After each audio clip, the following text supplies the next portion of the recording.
Shopify is the global commerce platform that helps you sell at every stage of your business. With the internet's best converting checkout, 36% better on average compared to other leading commerce platforms, Shopify helps you turn browsers into buyers. In fact, Shopify powers 10% of all e-commerce in the U.S. Sign up for a $1 per month trial period at shopify.com/podcastfree. All lowercase, shopify.com/podcastfree, shopify.com/podcastfree. To get the Crime Writers on Aftershow right now, go to patreon.com/partners in crime media. I'm Rebecca Lavoie, and this is Crime Writers On.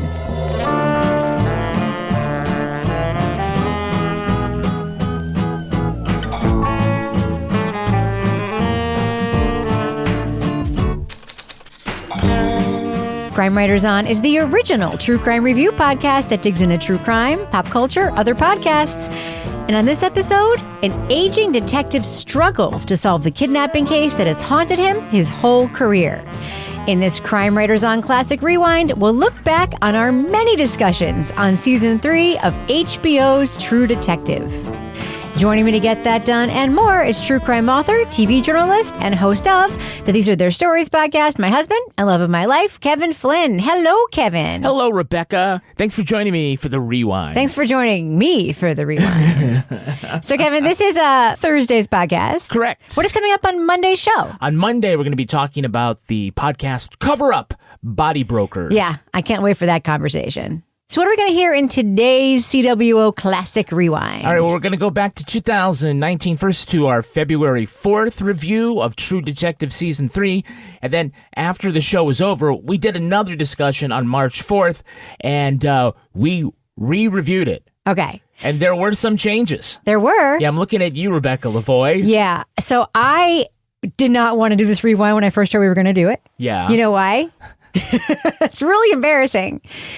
Because you might not have gotten the name of the lead actor. I know I did. Yeah. Mahershala Ali, he was not as famous as he is now. No, he only had 2 Oscar nominations. Shush. Been... True.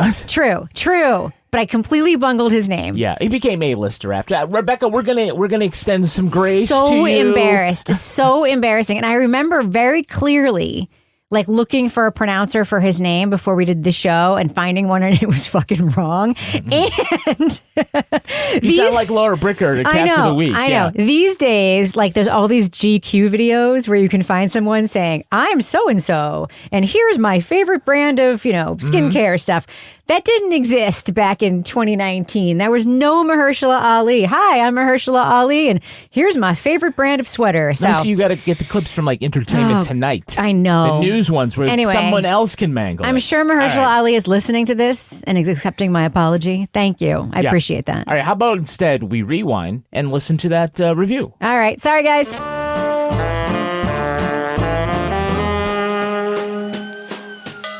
Moving on. HBO has returned with a 3rd season of its prestige crime anthology, True Detective. This installment stars Mahershala Ali as Detective Wayne Hayes, who we see in 3 different timelines. In each, he is grappling with the 1980 kidnapping of 2 children and the post-conviction twists that challenge him, even as an old man. Before you ever knew me, I wasn't scared much. I wasn't a fearful man. Things I've seen, things I know, wouldn't do anything but cause harm. My whole brain's a bunch of missing pieces. This season looks to breathe new life into the series, utilizing the things that made Season 1 so good. A neo-Gothic setting, stylized cinematography, shifting timelines, an unreliable narrator, and an all-star cast. Creator Nick Pizzolatto is clearly swinging for the fences in an attempt to return True Detective to its once revered form. Now, we are going to be talking about plot points and our own theories for True Detective, so if you want to remain spoiler-free, jump to the time code listed in the show notes.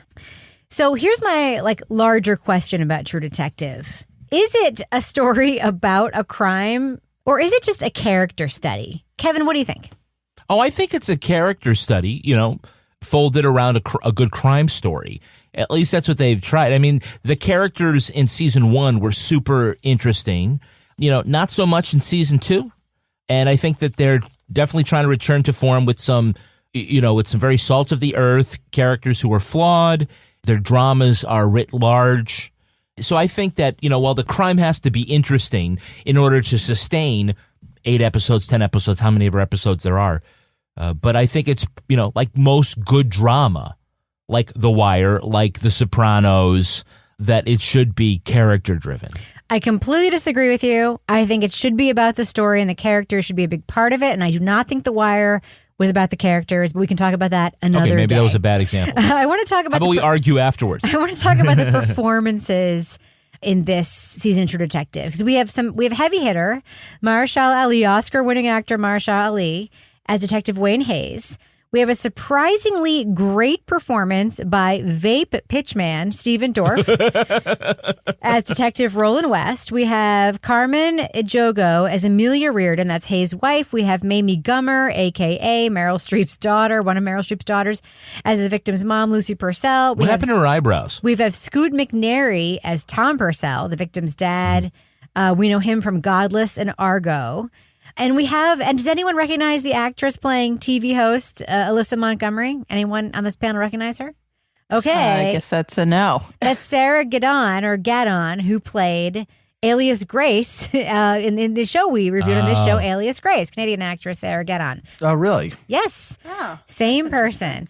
I guess what I'm wondering is, we can talk about a lot of stuff on this show, but I don't think it would be fair to say that any of these performances are anything less than great.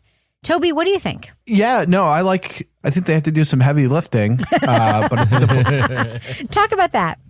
Well, I think the dialogue is tough. I don't think it doesn't at least ring true to me. And like 90% of it is awful, and then 10% of it's pretty good. So I think they are kind of put in this situation, and for the most part, like the men at least, like they just kind of mumble all their lines.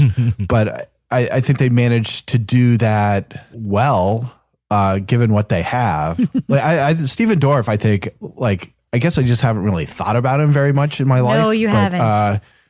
But he's really good. Like, he's really fun to watch. White children. If it's in the paper, it's white children. No, and we're not going to solve the racial complexities of our day here in your front yard.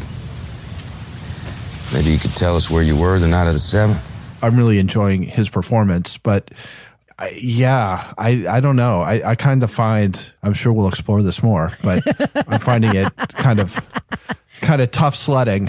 No, I agree with you on Stephen Dorff. I have to say my expectations were not like super high, and he's bringing it. And as far as the mumbling goes, I do want to mention a comment, because you just made that comment, and then also we got a bunch of comments on our Facebook group. One in particular from Stacy, who says, "My only issue with the season of True Detective is how much Mahershala Ali mumbles. I know it's the style of the show, but I can't understand him half the time, blah, blah, blah." I mean, I want to know anything and everything you people put together. Why are you doing this now? I will say this again, and Kevin, I have said this on a previous episode of this show. HBO does not know how to mix audio for these shows. It's hard to understand. We watch Game of Thrones. We watch True Detective. We watch Insecure, another show I love. Every single show I watch on HBO, I'm turning it up, I'm turning it down, I'm turning it up, I'm turning it down. Things are overmodulated, they're undermodulated, they're overbassed, undertrebled. Whoever is doing sound design for these HBO shows, like, get your shit together. Or who's ever doing audio compression for their streaming and on-demand stuff, get your shit together. We cannot hear what people are saying. Am I wrong, Kevin? You're not wrong. It's not Mahershala Ali's fault. He is not mumbling. Well, just let him speak, for God's sake. It is HBO's fault. But you're right, that is the character, though, and but it's like all of them. They're all like the dad is like that. Both the detectives are like that. It's like it's the all Ozarks. These, like, sort of, no one's happy. These very sort of like mumbled, significant like things that they say. It's I don't know. Every inch of that place is them kids. I can't be there. I can't sleep there. I just want to die all the time. what is frustrating, and I will give Toby credit, is that, we're going to get into this in a second, the uneven writing. There are some great pieces of dialogue that are the most mumbled pieces of dialogue in like the your show. trials and versaticity. No, like when the guy says to Marshall Ali's character, like, How you gonna wear that badge? It's got a little clip on it. I mean, that was a great piece of dialogue. That's a good line. Yeah. Anyway, so Laura, there are 3 timelines in this series. Yes. There's a 1990 timeline, there's the 1980 timeline, and then there's like the present day, in quotey quotes, timeline. And I think we're supposed to be able to tell the 80s one and the 90s one by Marshall Ali's haircut, because in the old one he has like the all over afro, and then the 1999 he has the high fade. The high fade. Are you The kid confused and at all? play. Yes. Are you confused at all by the timelines on the show and how the story is rolling out? Do you find yourself being able to track, or do you find that confusing? Well, it took a little bit to get used to. Once I figured out, yes, there's 3 timelines, and these are the people. And obviously, the one character has like a porn star haircut in the first timeline, and then not so much in the second timeline. That's Roland, the partner. And then in the third timeline, Roland, the partner, was like MIA. That's right. So I'm not really sure what happened to him. Until the Once you coming figure week. out you find a system, you can follow it. And I think that, for me, so far has been the most compelling part of this whole series is these 3 timelines. What I'm thinking at this point is, okay, so the guy in the third timeline has dementia, or does he? Has he actually been got like something that's making him black out what happened that's not dementia related, that's going to come to light as this series continues. But I feel like we're also not being given a lot of information. Like, That's we're right. really being parceled out the information very, slowly. So it's like, okay, so we know something was overturned. We're not sure why. We're not sure who was convicted at this point. So that definitely makes it, for me, a little bit slower following the story. But, I'm hoping it's all going to come together at the end. But that is actually my question about the plotting of the story, Laura, is that we're told basically in the first episode or 2 that there was a crime, there was some kind of conviction, there was some kind of overturning, and there's some kind of new investigation. But without knowing what the original conviction is, like, do we even care about something being overturned? Like, that's my question, is like, we have so few pieces that in the second timeline, and specifically when he's got called back in to reinvestigate in the third timeline, when he's being asked by this TV reporter about the reinvestigation of it, where you're like, what overturned thing? Who was convicted? Do you feel, Laura, like you would have benefited from at least one of those stories, just like being given it as a layup? Like, this is what happened in one of these timelines. Well, I would have, but that's just me because I'm somebody who needs to know information like all the time, not even just in a TV show. So I definitely wanted to know a little more like what's going on so I could feel a little more invested in where the story was going. And it was getting frustrating when I said, okay, there's a purpose. There's a reason they haven't told us this information. I'm hoping there's a reason, and it's not just going to be like, okay, it falls flat and we should have told you. But then that adds to a lot more of my speculation as I'm watching this. I mean, I have like 30 different theories going right now. So I think if they do it well, their hope is that they will give you the payoff of 3 mysteries, one in each timeline. And I do like it, when they reveal things bit by bit by bit. That is part of narrative, is that you don't give everything out in chapter 1. That's what I liked about season 1 of the show, for sure. So, right, we have essentially 3 big questions that go along with the 3 different timelines. Who was arrested for the first, in 1980? What happened in 1990? And is this all going to be resolved in the present day? And there are all sorts of things along the way. So I find that, as the characters are discovering things, of course, we are with them as well. But there are other parts of the story that have yet to be revealed. It's the only way to keep people watching for additional episodes in any series is to, want them to know more and more and more. So you have to give out enough, but you can't give out everything. I was thinking about like when they had a meeting after season 2 sucked and they were like, well, maybe we didn't have enough timelines. In the first one we had 2 timelines. This one we only had 1. So it's like, we could do 3 timelines for the next one. It'll be even, But do 8 Anyway, next go time, ahead. even better. Well, Toby, Exactly. one of the notes that you sent me, the showrunner on this show is Nick Pizzolatto.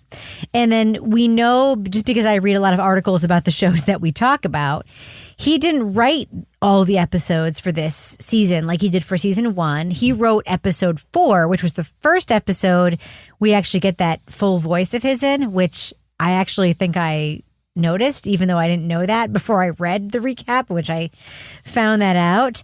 But you kind of addressed what that's sort of like amorphous in between, maybe we'll get this, but maybe we won't thing in a note you sent me, in which you said he's good at setting atmosphere, he's good at getting good and interesting directors, he's good at talking really good actors into delivering his 90% shitty ass lines.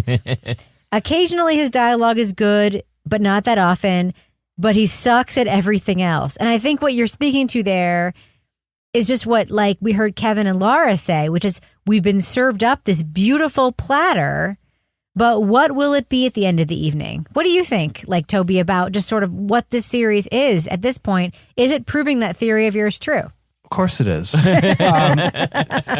No, I wish I was more optimistic about things because, I don't even again, as I've said 10 zillion times, I thought the first 3 episodes of True Detective 1 were good. And then everyone since then has been awful. I've been watching this and I keep waiting for there to be a scene where I'm not oh, okay, that's standard. That's standard. That's standard. The only thing that's really been something where if you read it in a book, you wouldn't just be really, is the scene where they find the boy and, they've got those weird little dolls and he's laid out and stuff. So that kind of atmosphere stuff, he's pretty good at, but there's no scene at which I ever feel oh, that's interesting. Or, oh, I haven't seen that before. It's scene after scene is derivative or cliched or something. Give us an example of a derivative and cliched scene.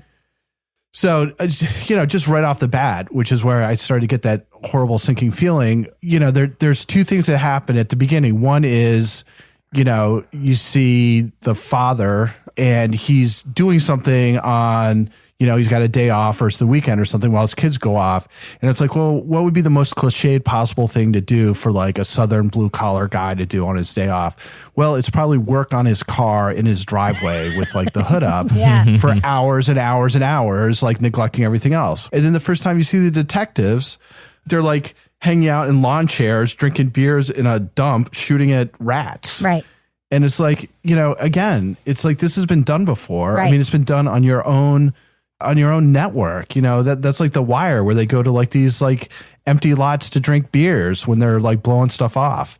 The whole thing just seems this collection of somebody who's read a lot of detective novels, but hasn't really thought about how I'm going to make them different. It's super, super average in my opinion. I don't disagree with anything that you just said. And I will add one thing to it, which is that Nick Pizzolatto's portrayal of women, which I complained about in both season 1 and season 2, continues to be incredibly problematic in this season. Even the scene that passes sort of the test of what is it called? The Bechdel test of a scene that isn't about women talking about men, or a scene where there are any men in it. Can I tell you something, Amelia? Of course. I've got the soul of a whore. Yeah. There can't even be one scene with 2 super interesting women characters where one of them isn't questioning her life's choices because she likes having sex. Yeah, I think there's a lot of problematic portrayals of women. One of the things that's problematic for me is, and Kevin, I'd love your take on this. You wouldn't. No, I actually would. Because I do think a huge recurring theme in this show is the post-Vietnam vet story. Mm-hmm. We have Hayes, who we know is a Vietnam vet. He was a scout. Yep. The both guys are, yeah. During the war. And, we said over and over again, and then we see him in the later scene, and he has dementia, and there are all these The ghost scene was really interesting. Was it? I thought it was. Or was it just weird? What did you think? Well, probably both, but did you notice there was some people in there who weren't soldiers? Yes. These were like quite literally, the ghost of who a man is haunted by Or at who that killed. age. Who killed, right. These probably represent in some way both metaphysical and symbolically and delusionally, the people whose lives he's taken throughout the years, who he is, needs to come to terms with. And there are obviously a lot of soldiers, from his time as, this LARP, this long-range reconnaissance guy. But there's also, which is tantalizing, is, a guy in a suit and tie, or a guy in a shirt and tie. Looks like Dorf, doesn't he? Kinda. Yeah. Yeah. Also, there's, a kid with long hair. Yep, one of the West Could Memphis be. No, 3 could be. kids. Right, could be. Yeah, the bike kid could be. I found that scene really interesting. This is also, a guy who has some kind of memory issue. But was it well done? That's a theme of this is memory. But that's my question for you is this, and this I don't mean this to I'm not trying to tell you that what you just said was interesting isn't interesting. Did you think that scene was actually well done? I mean, Toby made a really good point. He compared it to the dementia scene in Castle Rock with Sissy Spacek. Uh-huh. And sort of the way they portray dementia in that show is this very multi-layered, confusing thing versus Mahershala Ali in a room in his house, literally surrounded by people in costume who are just standing next to him while he's looking out a window. I think Mahershala Ali's performance in that scene is what carries it. He's a A-list actor, right? And I think that by not necessarily engaging with those things around him is what makes it interesting. Remember, he's a really great, unreliable narrator. And I love those kinds of stories. And obviously, what is around him, are we supposed to believe it's actually there? Is this all in his mind? And if that's all in his mind, are his remembrances of 1980, 1990 also accurate? All right. Well, let's just talk about some details of the story. Laura Brickers, one of the side stories is Trash Man, Brett Woodward. Yeah. Another Vietnam veteran. He's the one who's picking up trash, who's maybe a witness to the crime, and who has this whole side story in the episodes. What do you think about this, sort of meandering side narrative that the show is bringing to us here with Trash Man? Well, I mean, obviously, the first thing that catches your eye is this whole thing that he's go-kart, trash cart that he's driving around. So you're like, okay, this is definitely a True Detective quirky kind of thing that's going on here. But, as it goes on, I have to wonder if this is something that's kind of testing you a little bit, because you're watching these people that are assuming he's guilty. The townspeople who beat him up with pipes and assume that he's a pedophile and all this stuff. But, I have to wonder in the end of all of this if he's actually the witness that knows what happened. And that's going to be the irony is they beat the shit out of him, but actually he was the good guy all along. So, Toby, another side plot. I don't want to call it side because I think that all of these plots are meant to sort of tease potential suspects in the case. We're supposed to be now virulently guessing who did it, even though the show doesn't actually tell us to do that. That's what we're supposed to be doing.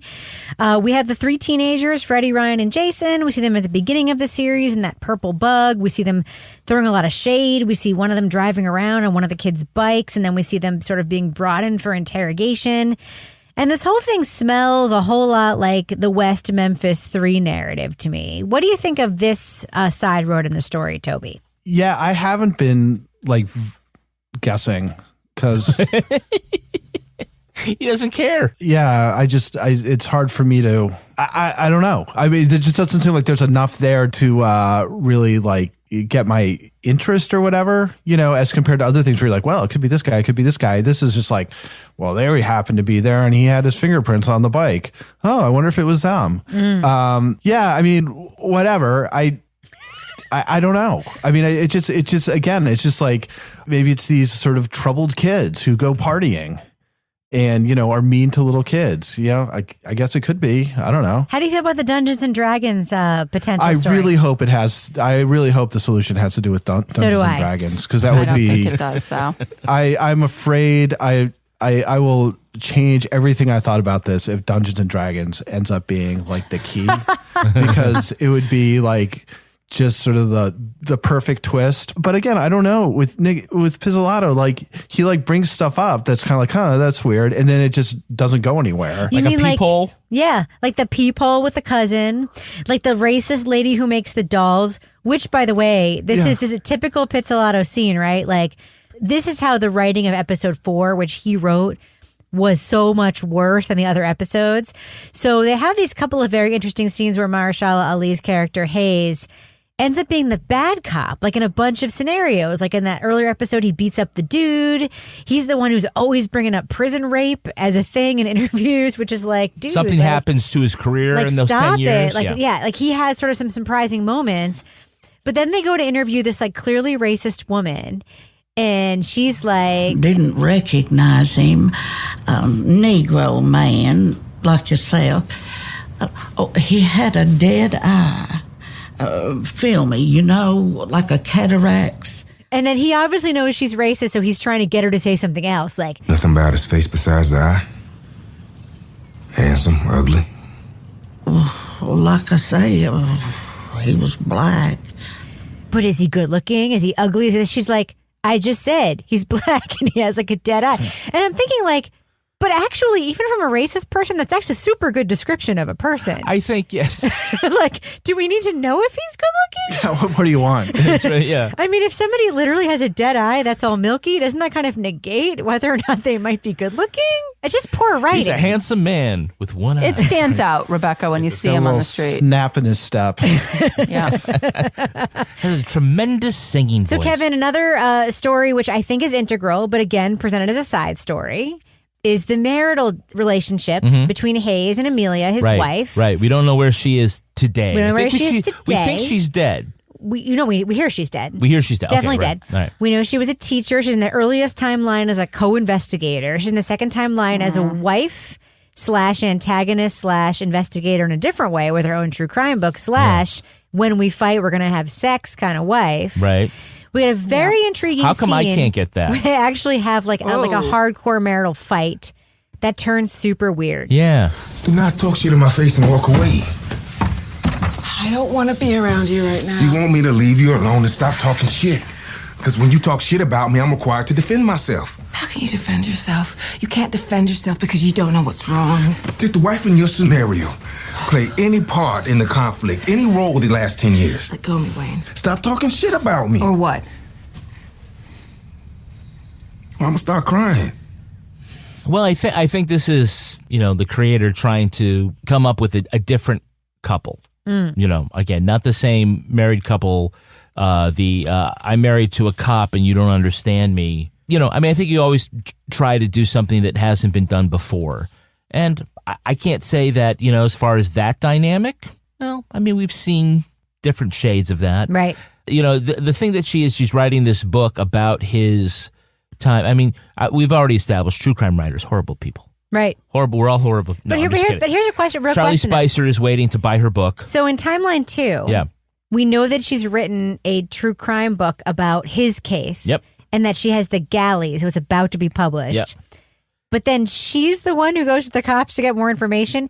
And then he's put back on the case. Like, he's not completely disqualified because his wife is writing a true crime book about this case. Would that not be just like somewhat disqualifying? Probably. Yeah. What do you think, Laura? Yeah, I think she's suspect. I don't know. I don't like her.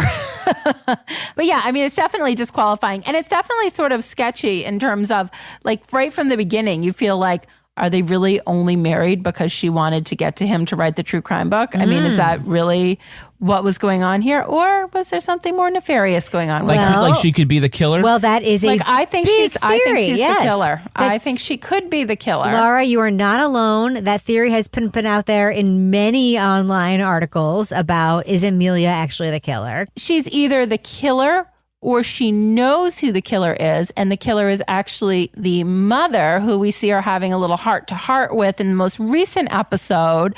And like perhaps the mother who worked at the chicken factory gave her kid away to the chicken factory people whose granddaughter looked just like her who died.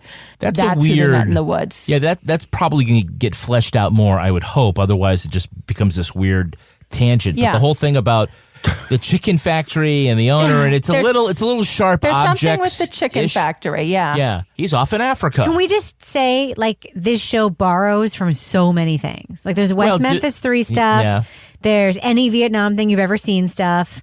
And I know that it was, like, made contemporaneously with sharp objects. So, like, they obviously weren't borrowing, but it feels so borrowed to me, like over and over and over again. So it's like in Gone Girl, where she's not actually gone, but she fakes her disappearance. It's like you have to wonder if the missing girl whose fingerprints turn up all those years later was off in Africa, not really dead, but disappeared with the guy from the chicken factory. Yeah, or like in the Casey Affleck movie, Gone Baby Gone, where the girl was kidnapped. Great movie. And given to Morgan Freeman, where she would have had a much better life than being with her mom, Amy Adams. Amy Ryan. Oh, Amy Ryan. You're right. That movie is great. Casey Affleck is problematic, but we can go on record saying that movie is great. Titus Welliver's good. They put the plug in the jug. The thing that will finally will break my mind is if it ends up the solution is the same thing as The Girl with the Dragon Tattoo and A Place of Execution, which is she's kidnapped to keep her from being sexually assaulted by her father. That's right. So somebody like took her away just to save her. Right, to save her, which is how Stieg Larsson stole from Val McDermid to make his big bestseller. Anyway, what were you talking about? It was super meta. I actually really wanted to hear all of your theories, and without having to ask you, you just gave them all to me. I also kind of buy into the Amelia as maybe villain theory that's been floated out there. And we did give ample spoiler warnings, so I don't feel guilty about saying so. Before we review True Detective Season 3, can I just like throw out a couple of comments our very smart listeners made on our Facebook discussion group? Mm-hmm. Katie, my childhood friend who I know in real life and love, says, Stephen Dorff was better than expected. I usually think of him as a low-rent Luke Perry, but have been pleasantly surprised. I think we all agree with that. Yeah. Anna Maria threw in a really interesting comment. She said, the show balances, quote, big hot-button issues in the 3 timelines, child abduction and murder in small-town suspicions in the 80s, wrongful convictions, questioning investigations in the 90s, and the true crime blog/documentary and the effects of memory in the present day. She's not wrong. Not wrong. And her question is, does the show balance them well, or is it trying to do too much? I think that's a super interesting question. And on that note, I'm going to say, let's do what we do and tell our listeners, if they haven't yet done so, should they check out True Detective Season 3? Thumbs up or thumbs down? Laura Bricker, caffeine-injected Laura Bricker, I'm going to start with you. What do you think? I'm losing my caffeine buzz. I'm going to say thumbs up because, season 1 was really interesting. Season 2, and we all know that. This is bringing it back, but it's a different type of detective story. It's a little bit slower in the way it's paced out. It's a little more nuanced. You have to pay attention. But I really think with 3 different timelines in the story, something really interesting, I have hope, is going to happen at the conclusion that is going to make this all worthwhile. Oh, you're so optimistic. Toby Ball, what about you? Thumbs up or thumbs down for True Detective Season 3? What do you think? I'm a thumbs down. The thing is that there are things about it that are good and interesting, but none of that has anything to do with the story or anything like that. Like I would almost rather just like put on some tunes and just watch it without the sound on. I don't see what there is to recommend the story. It just seems totally derivative and average and not very original. And with all the money and star power and effort that goes into it, it's just, it seems like a waste. But do you recommend it? Yeah. For you, Kevin, I hope you watch the whole thing. I'm going to do a weird thing, and I'm going to say I agree with everything that Toby just said.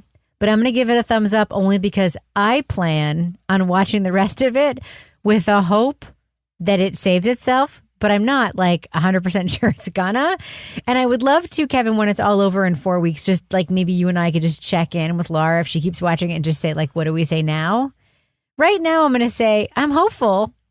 The performances are fantastic. Mm-hmm. I actually think Stephen Dorff, an actor who I completely forgot about, except for the fact that he's in those stupid fucking vape commercials, is revelatory in this. Mahershala Ali is always great, and the performances are great, and the atmosphere stuff is great. I don't give a shit about the story, but I'm going to keep watching it. So I'm going to give it a thumbs up on that basis and hope that it delivers. But I also agree with everything Toby just said. What about you, Kevin? No, I'm a thumbs up. I mean, I really like it. I think True Detective does not belong in modern day Los Angeles. So you got to, and the escape from Hooker Mountain. We can't have, that whole season. was a waste. But I feel like what True Detective is in season 1, and it planted that flag, and I think is back there in this season. It's about, a different time. Not about timelines necessarily, but that's interesting. Particular setting in place, you called it neo-Gothic. That is very much kind of like, I think it has, this sort of atmosphere and feel to it, and, some moody performances.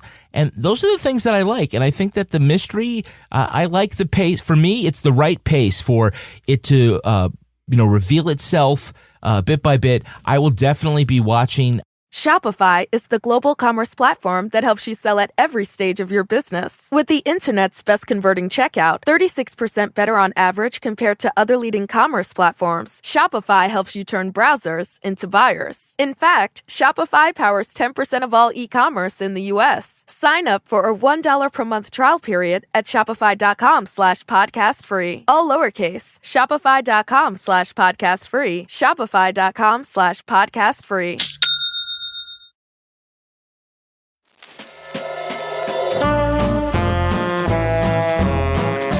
All right, Kevin, moving on. Can you please read this for me? Relitigating True Detective. I don't know how much of relitigation this is going to be, but I did want to, because we've talked about True Detective Season 3 so many times in passing on this fine podcast ever since we reviewed True Detective Season 3 several weeks ago. Now that the series has wrapped up for this season, I wanted to perhaps relitigate it a little bit. So at the same time that Mahershala Ali, see what I did there, Kevin, was accepting his Academy Award Sunday night, True Detective did wrap up its season on HBO. In the finale, we learn how Wayne Hayes tanked his career in 1980, saved his marriage in 1990, and solved the Purcell case in 2015. Time is the school in which we learn. Time is the fire in which we burn. The case. It's only ever the case. And it's over now. All this time. What the hell were you doing? My God. Just tell me what happened. As fans of this podcast know already, in our initial review of this season, True Detective, Toby Ball thought it was super stupid, except for the exceptional performance of Vape pitchman Stephen Dorff. And Laura, Kevin, and I all pretty much liked it, but agreed that this series has issues overall with women, and that HBO really needs to improve the audio mixing because the show's dialogue is super hard to understand. Yep. So quick spoiler alert, we are going to be talking about the finale, how True Detective Season 3 ends. So if you haven't watched it yet, check out the show notes for this episode. We'll put a note for you, and you get to skip right to our final litigation and outcome, and perhaps thumbs up, thumbs down of the finale of True Detective Season 3. I think you just spoiled it by saying he solves the case. Sorry, everybody. Well, he does solve the case, but he doesn't remember it. So, yeah. I think Wait, is that doesn't what the happened? ghost of his wife solve the case? It's true. It's true, actually. Yeah, but then nobody remembers it. So it's so annoying. Well, here's my question. Can somebody, one person, you don't have to, I don't want you to all to argue, Laura Bricker, how do you think this series ended? What do you think happened? You just said he solved the case but didn't remember it. That's not what I took away, but maybe I just wasn't watching it 100%. In terms of what do I think the conclusion was? what So I happened? think the conclusion was, well, I don't think this was, I think when you step away from it, this isn't about a crime so much as it is a character study in the three main characters. You know, you've got the two detective characters and how they evolve and how they change throughout the series. And I think that's more what we're supposed to be watching. But I want this stupid crime solved. So they throw us a bone and show us where Julie ends up and how Julie ended up there. And then they just have this sort of weird random ending where Wayne is like walking out of the jungle or into the jungle in Vietnam. And then that's the end. Yeah, that's what I saw too. So then there's like the whole theory of, oh, was this whole show just a dream that he had while he was walking around in Vietnam? No. I think that it was him maybe. I mean, I kind of came away with thinking like, okay, maybe something happened there that we still don't know that he's sort of trying to make up for. And this case was his chance to like redeem himself. And then when he finally had the chance to redeem himself, when he finally finds her, unfortunately, the dementia kicks in again. And there we are again, back at the beginning where we don't know what's going on. I don't know. I think there's so many ways you can look at it. Toby, is that what you think happened at the end of the series? That we sort of see this scene where Julia Purcell, who we've been, kind of thinking about for this whole series, or supposed to be thinking about, goes from being a missing kid, rejecting her dad's looking for her in the next timeline, shoplifting in that store and then in one of the timelines. She was sold into a rich family. Then she ran away, and then she faked being dead with help from some nuns, and then ended up living under an assumed name in a super suburban life in which she makes cookies and gardens with her kid. Did you see that coming? Yes. I told you exactly what was going to happen when we first talked about it, because I said I get the bad feeling it's going to be ripping off Stieg Larsson and Val say McDermott. That. You and it did.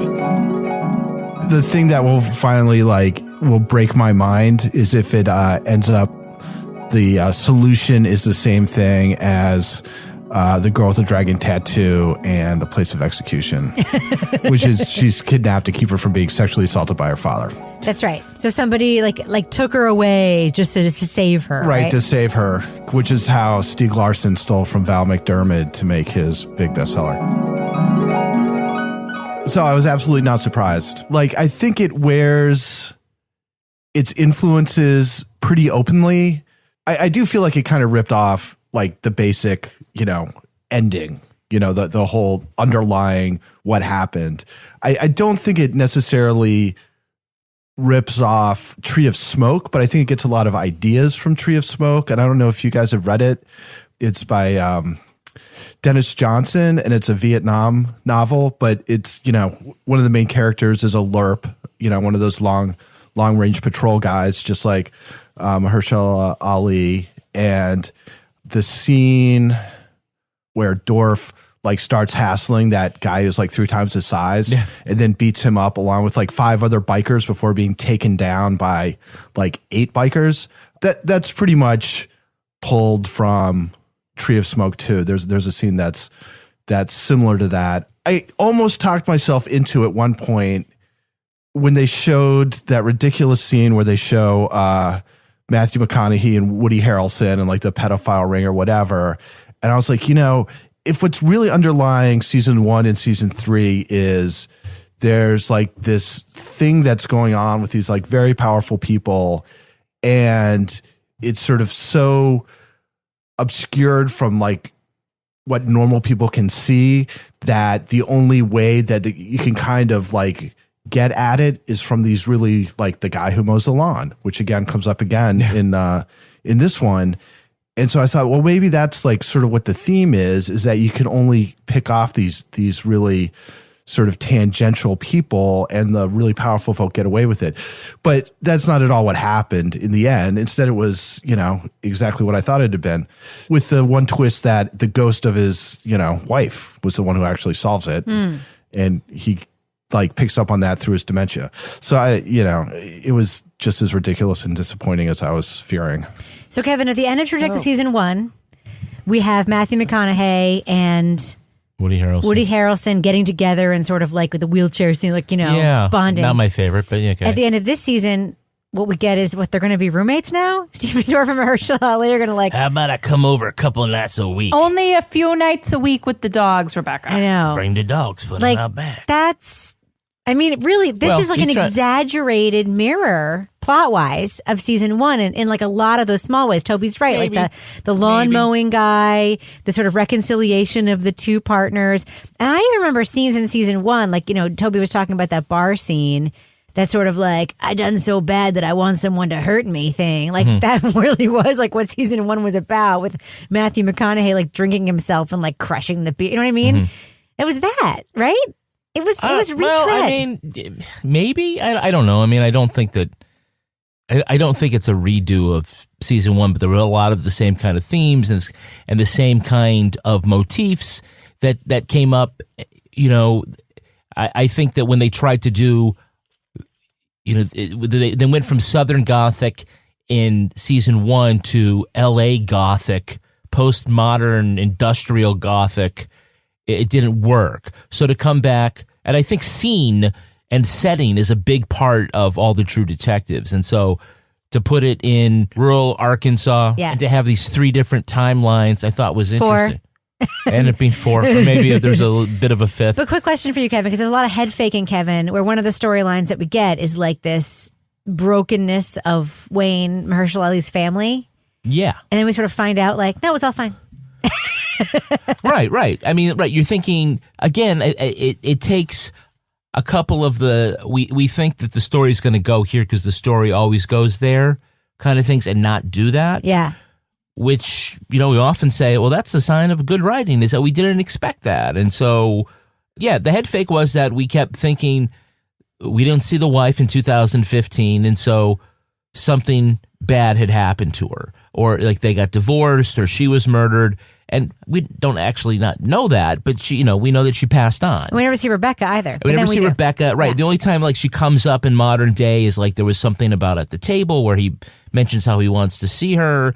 And everyone's all weird about it. Yeah, everyone's all weird about Everyone's all sixth sense about it. Like, is she a ghost? Yeah. Is she dead too? Yeah, you know. And no, it was just we don't know about. She's busy. We don't know about those characters' current day situation because with his condition, he doesn't know. Right.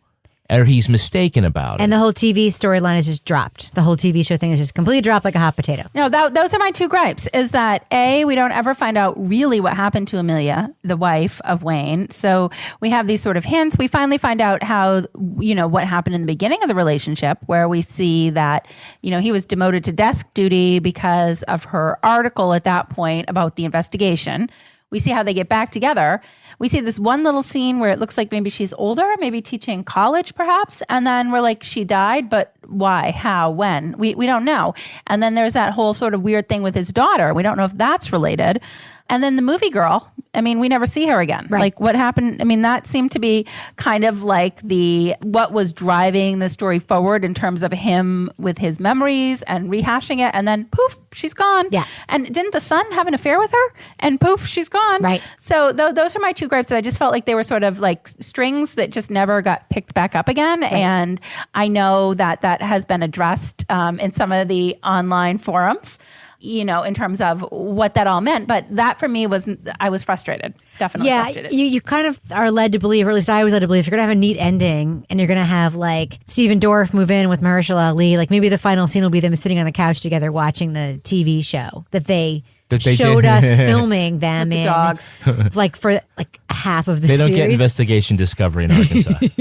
Well, Laurie, it was really nice. The one thing that I did like is watching Stephen Dorff commune with that little rotten dog and learning how he learned to love dogs. That was nice. Little dog in the parking lot. It's because dogs don't judge him for being drunk. Toby, that was kind of the message from you can say, oh, good, all you want, because you're not a dog owner, you're not a dog person, but it can be as hackneyed as you want. But it is true that dogs do not care if you just got beat up by 8 bikers after inciting a fight. They will love you anyway. And that scene was very realistic, was it not, Kevin? Even the stray dogs will like you. Toby's not impressed. Yeah.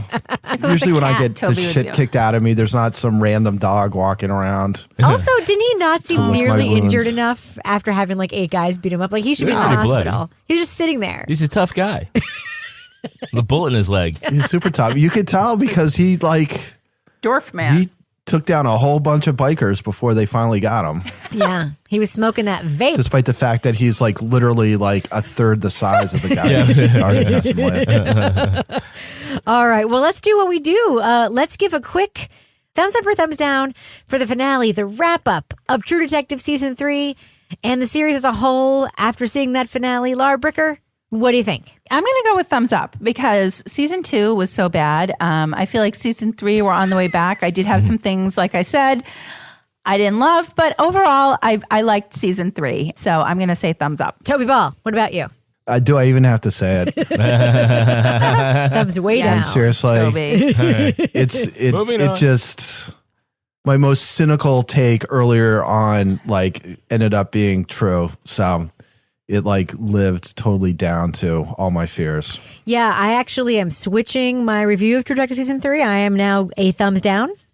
I think it was completely unsatisfying, kind of stupid. The performances are so good that like you kind of laugh at them. Like for me now, looking back at these earnest, wonderfully acted performances, it's just funny that they ended up in this thing that like didn't go anywhere.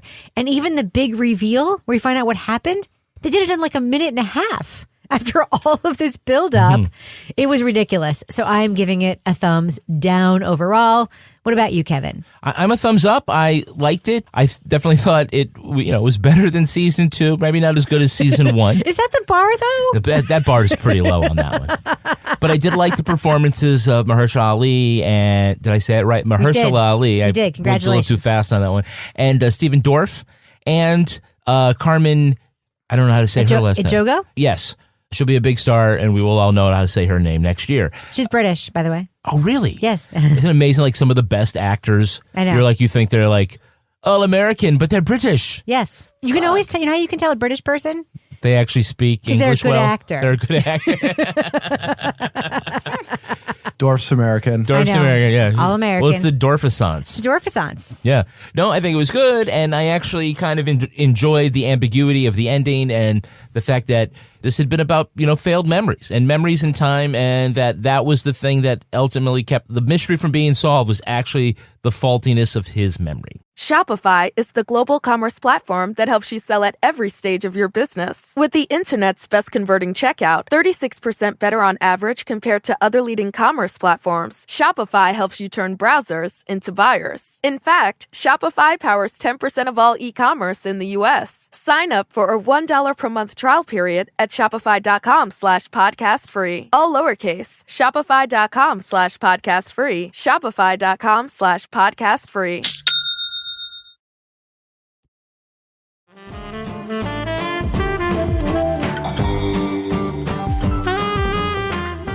Kevin, that was so great.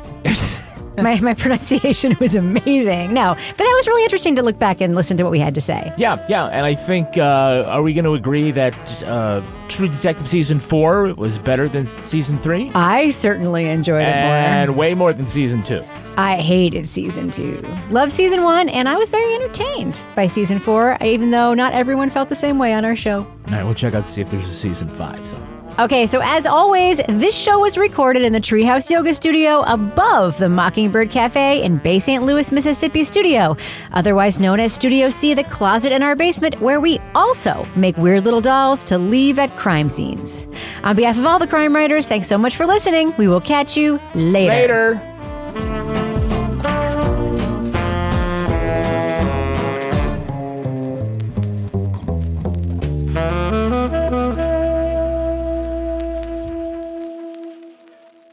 Partners in Crime Media.